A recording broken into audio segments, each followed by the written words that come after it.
दोस्तों आप लोगों के लगातार कमेंट आ रहे हैं कि सर सेकेंड बोर्ड एग्जाम जो होनी है उसका क्या है टाइम टेबल आ चुका है। तो मैंने आपको पिछली वीडियो में बताया था कि आपकी जो सेकेंड बोर्ड एग्जाम होनी है कब से कब तक रहने वाली, पूरा टाइम टेबल मैंने आपको दिखा दिया था एमपी बोर्ड का ऑफिशियल। ओके, अब दोस्तों आप लोग लगातार कमेंट आ रहे थे कि सर इसका फॉर्म कब से भरे जाएंगे, सेकेंड बोर्ड एग्जाम हमें देनी है, फॉर्म कब से भरे जाएंगे, फीस क्या रहने वाली है, क्योंकि अगर आप एमई ऑनलाइन की दुकान में फॉर्म भरते हैं कितनी फीस लगेगी, एक सब्जेक्ट की कितनी फीस है, 2 सब्जेक्ट का सेकेंड बोर्ड एग्जाम देना है कितनी फीस है, 3 सब्जेक्ट में सेकेंड बोर्ड एग्जाम देना कितनी फीस है, कौन परीक्षा दे सकता है, इस बात को भी मैं बता दूंगा। मतलब दोस्तों आपकी जो सेकेंड बोर्ड परीक्षा होनी है उससे संबंधित जितने डाउट होंगे सब क्योंकि क्लियर कर दूंगा। टेंशन नहीं लेने का, अपुन है ना। एमपी बोर्ड का एकदम ऑफिशियल नोटिस में आपको दिखा रहा हूं जिसमें एमपी बोर्ड ने सब कुछ बताया है पॉइंट वाइज पॉइंट। ओके, ये वीडियो थोड़ा लंबा हो जाएगा, लेकिन अगर दोस्तों आपको सेकेंड बोर्ड एग्जाम देनी है वीडियो को ध्यान से अंत तक देखिएगा और ध्यान से जरूर देखिएगा, क्योंकि मैं आपको हर बात बता दूंगा। ओके, क्योंकि व्हाट्सएप में कम से कम 200-300 से ज़्यादा भी मैसेज आ चुके हैं इससे संबंधित कि क्या फीस रहने वाली है, कब होगा, कौन परीक्षा दे सकता है।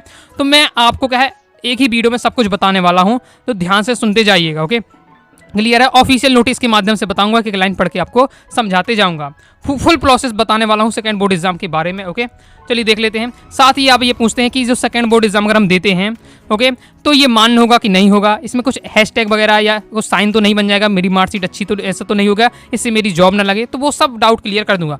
चलिए अब बिना टाइम वेस्ट किए स्टार्ट करते हैं। 6 मई को दोस्तों आपका जी 6 मई को यानी कल आपका जो रिजल्ट आया था तो ये एमपी बोर्ड ने नोटिस जारी किया था। क्लियर है। देखिए बताया जा रहा विषय भी है वर्ष 2025 की हाई स्कूल हायर सेकेंडरी यानी कक्षा 10वीं और कक्षा 12वीं की द्वितीय परीक्षा जो होनी है उसके बारे में पूरी जानकारी। क्लियर है। पहला दोस्तों हमारा पॉइंट यहाँ बताया जा रहा है, क्या बताया जा रहा है ध्यान से सुनते जाइएगा कि आपकी कक्षा 10वीं और 12वीं की जो द्वितीय बोर्ड एग्जाम होनी है यानी सेकेंड बोर्ड परीक्षा होनी है ओके वो कब से होनी है, तो मतलब फॉर्म कब से भरे जाने हैं, फॉर्म कब से भरे जाने हैं, तो दिनांक 7 मई 2025 23 मई 2025 तक आपके फॉर्म भरे जाएंगे। ओके, क्लियर है। तो पहला आपका डाउट रहता है कि फॉर्म कब से भरे जाएंगे, तो 7 मई से आपके 21 मई से अंतिम डेट कब रहने वाली है, 21 मई तक आप क्या फॉर्म भर सकते हैं। क्लियर है। ओके, तो आपको अगर सेकंड बोर्ड एग्जाम देनी है अभी अच्छे से डिसाइड कर लीजिए और 1-2 दिन में आराम से आपको फॉर्म भर देना है। और फिर नेक्स्ट हमारा पॉइंट दोस्तों बताता है कि आपकी जो बोर्ड एग्जाम होनी है सेकंड बोर्ड एग्जाम 17 जून से स्टार्ट होने वाली है और 26 जून तक रहेगी। किसकी, ये आपकी कक्षा 10वीं की, और कक्षा 12वीं की 17 जून से 5 जुलाई तक चलने वाली है। टाइम टेबल दोस्तों आपका जारी हो चुका है ऑफिशियल, मैंने आपको पिछली वीडियो में टाइम टेबल पूरा बता दिया था। तो आपको दोस्तों जिस सब्जेक्ट का सेकंड बोर्ड एग्जाम देना है अपने कॉपी में नोट करके रख लीजिएगा। ओके, सभी सब्जेक्ट का देना है, सभी का आप लिख लीजिएगा। जिस सब्जेक्ट का देना है आपको जरूर देख लेना है हमारा कब पेपर रहने वाला है। ओके, टाइम टेबल मैंने आपको बता ही दिया था। क्लियर है। नेक्स्ट देख लेते हैं।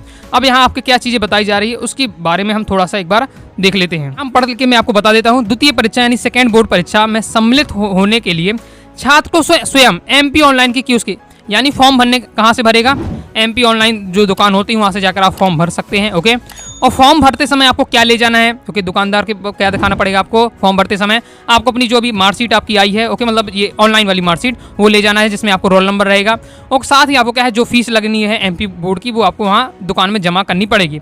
इसके साथ ही क्या है पोर्टल चार्ज भी 25 रुपये लगने वाला है। फीस क्या है मैं आगे आपको फीस बता दूंगा। ओके, हर सब्जेक्ट की फीस बता दूंगा। क्लियर है, ये रहने वाला है। साथ ही दूसरा सिस्टम ये भी है कि अगर आप जैसे आप गांव में हैं तो आपके बगल में अगल बगल में क्या है कि उसकी दुकान नहीं है यानी एमपी ऑनलाइन की, बाकी हर जगह होगी। ओके, तो आप क्या अपने प्रिंसिपल को दे सकते हैं, लेकिन मैं कहूँगा कि आप क्या स्वयं एमपी ऑनलाइन की दुकान में जाकर आपको फॉर्म भरवा देना है। ओके, आवेदन कर देना है, तभी आपको क्या है सेकंड बोर्ड एग्जाम देने को मिलेगा। क्लियर है।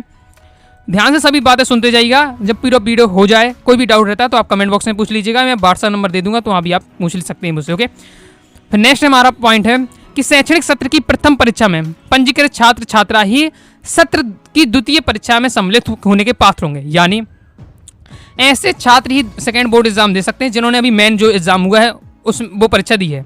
ऐसा नहीं कि आपने क्या है ये वाली एग्जाम दी नहीं है मेन एग्जाम और सेकंड बोर्ड एग्जाम देने बैठ गए, तो ये नहीं होगा। क्लियर है। फिर नेक्स्ट पॉइंट आपका बताया जा रहा है कि मुख्य परीक्षा वर्ष 2025 के परीक्षा फल में किसी भी परीक्षार्थी की परीक्षा फल पूरक घोषित नहीं किया जाएगा। पूरक का मतलब है दोस्तों सप्लीमेंट्री, पूरक का इंग्लिश में आप जानते हैं सप्लीमेंट्री। तो आपने देखा होगा मैंने भी बहुत सारे विद्यार्थियों रिजल्ट देखा, किसी भी विद्यार्थी के जितने भी रिजल्ट हैं वो सब्जेक्ट में सप्लीमेंट्री नहीं है, क्योंकि अब एमपी बोर्ड ने इस साल से सप्लीमेंट्री वाला सिस्टम खत्म कर दिया है। बहुत सारे स्टूडेंट कह रहे थे कि सर सप्लीमेंट्री एग्जाम नहीं होगा, सप्लीमेंट्री एग्जाम नहीं हुआ, तो अब सप्लीमेंट्री वाला एग्जाम वाला सिस्टम खत्म कर दिया है। अब दोस्तों आपकी सेकंड बोर्ड एग्जाम होगी, ओके, सेकंड बोर्ड एग्जाम होगी, और जिस सब्जेक्ट में आप फेल हो जाते हैं वो आपको उस देना है, क्लियर है।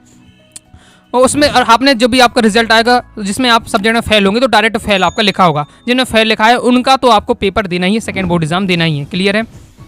ये आपका बताया जा रहा है। साथ ही आपकी बेस्ट ऑफ 5 पद्धति भी क्या है, लागू है आपका इस साल, ओके। इसके बाद नेक्स्ट देख लेते हैं। जो छात्र जो भी मेन परीक्षा हुई है इसमें पास हो गए हैं, ओके, सभी विषय में पास हो गए हैं, फिर भी चाहते हैं कि मैं क्या है एक या एक से अधिक विषय में दे दूं, पेपर नंबर बढ़ जाए, मतलब ओके, इंप्रूव करने के लिए, तो भी क्या है पेपर दे सकते हैं, ये बात बताया जा रहा है। दोस्तों जब आवेदन करेंगे तो आपका स्कूल का भी रहता है कि आप किस स्कूल के विद्यार्थी हैं, ओके। तो जो आप मेन एग्जाम में थे, ओके, मतलब जहाँ से भी आप पढ़ रहे हैं तो वही आपको वहाँ बताना पड़ेगा, उसकी बात हो रही होगी। इसके बाद नेक्स्ट पॉइंट देख लेते हैं। ऐसे छात्रों के लिए जो मंडल की प्रथम परीक्षा के परीक्षा परिणाम एक या एक से अधिक विषयों में अनुपस्थित अनुत्तीर्ण हैं तो द्वितीय परीक्षा में सम्मिलित हो सकेंगे, तथा ऐसे अभ्यर्थी जो किसी विषय में उत्तीर्ण हो गए हैं अंक सुधार के लिए सम्मिलित हो जाएंगे, ओके। क्या बताया जा रहा है, यदि आप किसी विषय इस पेपर देने नहीं गए हैं मेन बोर्ड एग्जाम में, या फिर क्या है पेपर तो दिया लेकिन फेल हो गए, तो आपको सेकंड बोर्ड एग्जाम देना ही है, भैया अनिवार्य है, आपका तो अनिवार्य ही है, ओके। लेकिन जो विद्यार्थी के सभी विषय में पास हो गए हैं उनकी मर्जी है, लगता है कि अगर नंबर बढ़ाने के लिए हमें देना है तो दे सकते, नहीं देना तो नहीं दे सकते, ओके, अगर पास हो गए हैं तब के लिए। लेकिन जो फेल हो गए हैं या जो पेपर देने नहीं गए उन्हें तो भैया ये फॉर्म भरना ही है, उन्हें तो क्या है सेकंड बोर्ड एग्जाम देना ही है, क्लियर है। इसके बाद नेक्स्ट है द्वितीय जो परीक्षा होगी उसमें जो आपके जो प्रैक्टिकल के या प्रोजेक्ट के जो नंबर मिलते हैं तो वो आपकी जो सेकंड मार्कशीट आएगी वही होंगे जो आपकी पहली मार्कशीट में मिले हुए, ओके, यानी दोबारा नंबर नहीं मिलेंगे।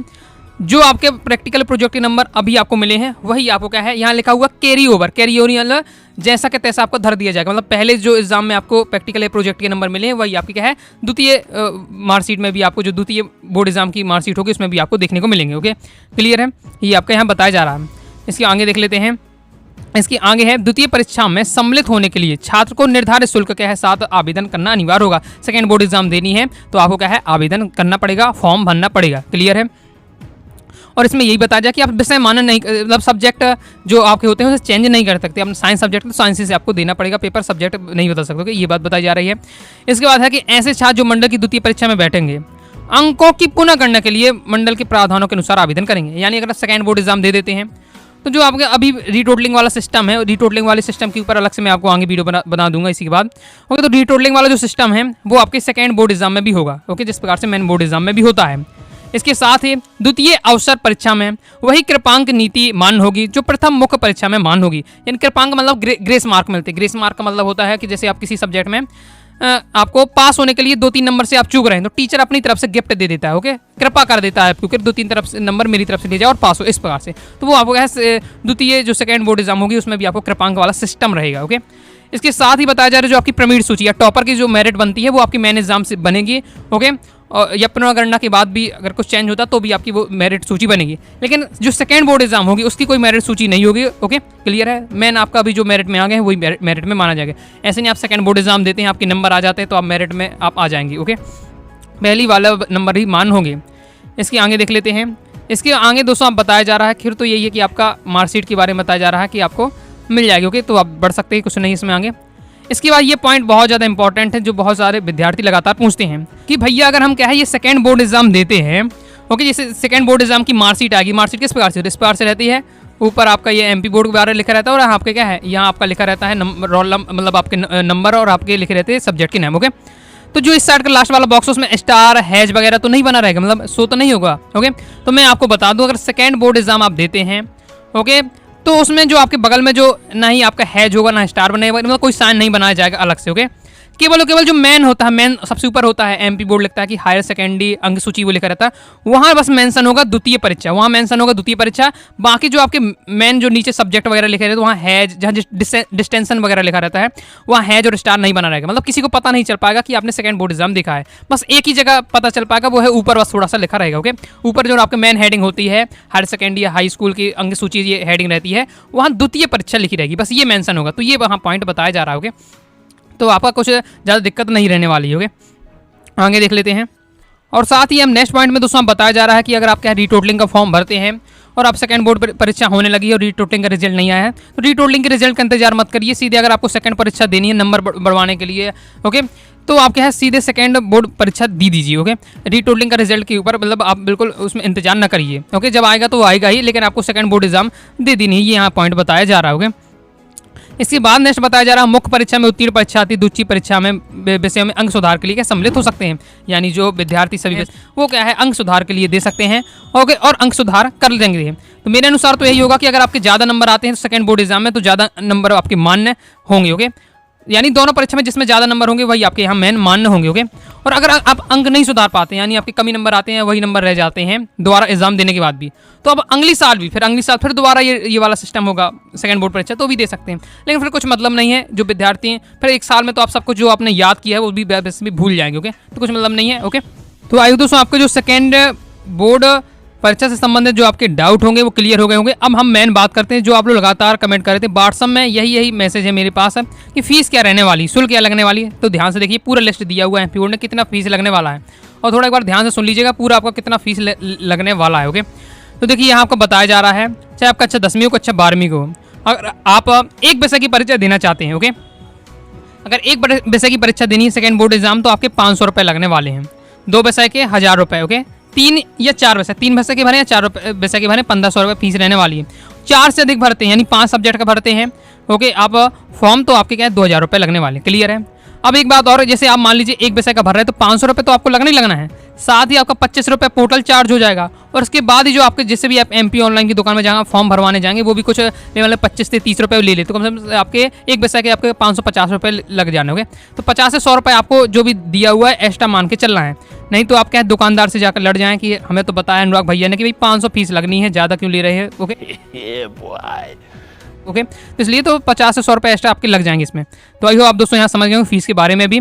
अब इसके बाद है नेक्स्ट आपको बताया जा रहा है कि द्वितीय परीक्षा के परीक्षा परिणाम घोषणा के उपरांत प्राप्त अंकों के असंतुष्ट छात्र छात्राएं निर्धारित शुल्क के साथ, मतलब जब आपकी सेकंड बोर्ड परीक्षा हो जाएगी तो उसमें भी आपका रिटेबलिंग का सिस्टम रहेगा, अपनी कॉपी मंगाना है तो कॉपी मंगाने का भी सिस्टम होगा, फॉर्म भर के आप मंगा सकते हैं जैसे अभी आपका मेन सिस्टम है। ओके, तो ये आपका बताया जा रहा है।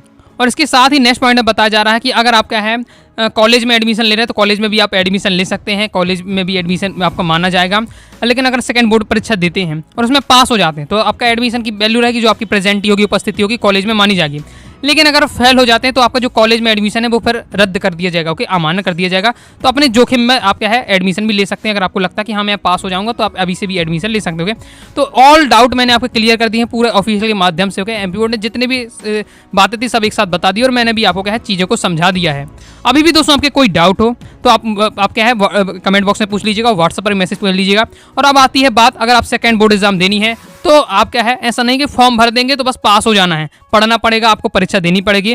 परीक्षा देने के लिए आपको क्या है तैयारी करनी पड़ेगी, और तैयारी के लिए इंपॉर्टेंट क्वेश्चन चाहिए तो मैं आपको नंबर दे रहा हूँ 90 39 53 44 79। ओके, इस दिए व्हाट्सएप नंबर पर आपको क्या है अपना क्लास बताइएगा, सब्जेक्ट बताइएगा। मैंने तो क्लास 12th वालों के, क्लास 10th वाले मैसेज ना करें, क्लास 12th के आपको किसी भी सब्जेक्ट का इंपॉर्टेंट क्वेश्चन चाहिए है तो आप बता दीजिएगा, तो मैं आपको क्या है इंपॉर्टेंट क्वेश्चन प्रोवाइड करा दूंगा जिन्हें आप तैयार कर लें। 1 से 1.5 महीने आराम से तैयारी करके आप क्या है पास हो जाएंगे। मेहनत तो अभी आपको क्या है करनी पड़ेगी। ओके, तो आप इस दिए गए व्हाट्सएप में मैसेज करके आपका इंपॉर्टेंट क्वेश्चन आंसर ले सकते हैं। और भी कोई डाउट हो कमेंट बॉक्स में आप जरूर पूछ लीजिएगा। वीडियो पसंद है लाइक करके सब्सक्राइब जरूर कर दीजिएगा। ओके, मिलते हैं नेक्स्ट वीडियो में, तब तक के लिए बाय बाय।